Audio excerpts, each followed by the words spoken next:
favor of impeachment, but already 9 have voted right now. Right. One independent, Justin Amash, who had just left the Republican Party, did vote to impeach the president. Here it is. Here it is right now. 217 has just been reached. We've just witnessed a truly solemn moment in American history. The House of Representatives has reached the threshold for making Donald J. Trump the only president of the United States to be impeached for a second time. Unlike his first impeachment, this is a bipartisan vote. At least 9 Republicans agreeing with Democrats that this president poses a threat to U.S. national security and to democracy, that he incited the riot at the U.S. Capitol by repeatedly lying that he won the election and by urging his supporters to, in his words, fight like hell. As he heads into the final week of his term, the 45th President of the United States now is poised to face trial in the United States Senate. And there you see the numbers. We'll show the numbers up on the screen one more time, but this is a truly historic moment. Now 225 votes in favor of impeachment, and 10 Republicans, as you can see, have now voted in favor of impeaching the President of the United States.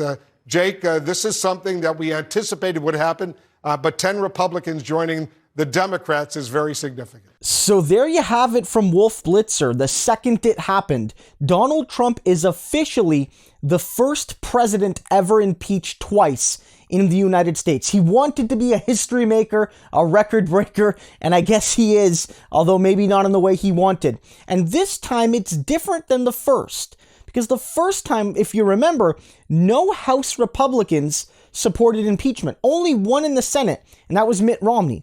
This time, no fewer than 10. Some of those no voted that are still up on the screen right now while I'm recording this, they haven't counted all the votes, may ultimately vote to impeach, but no fewer than 10 have sided with the Democrats here. And we have to factor in that some Republicans have said, look, I don't like this process. It's too quick. There's not enough evidence being heard. It's not a due process for Trump. So I'm voting against this, even though I acknowledge that he did things that are impeachable.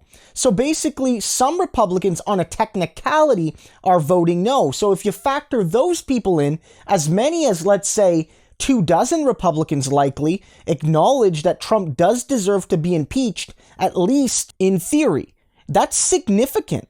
That's a significant shift, showing not only the severity of what he did, but also the shifting political realities. That being attached to Trump isn't quite as essential as it was even a few weeks or even 2 weeks ago, for many, congressional Republicans.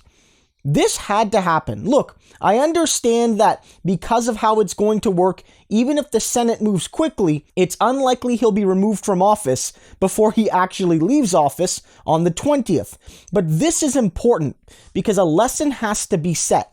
There needs to be consequences to these sorts of actions, even if the person's already leaving office.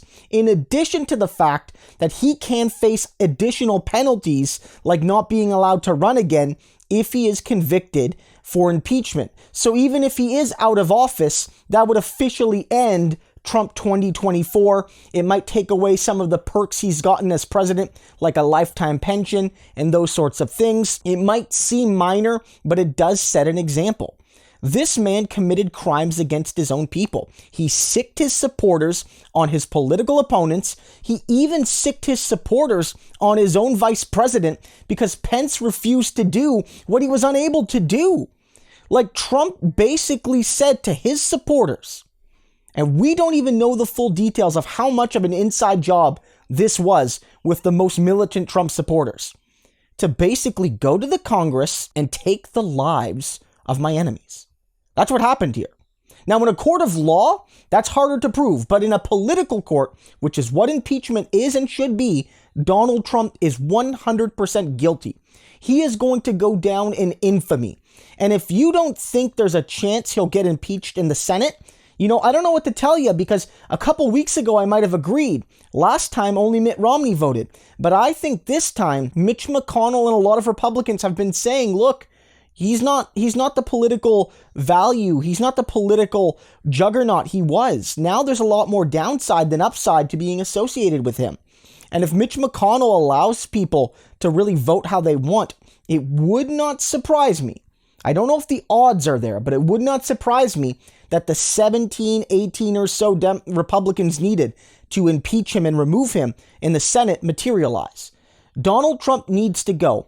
If you think this is symbolic even, the fact of the matter is the symbolism matters. He attacked democracy and he must go down as an absolute villain of history.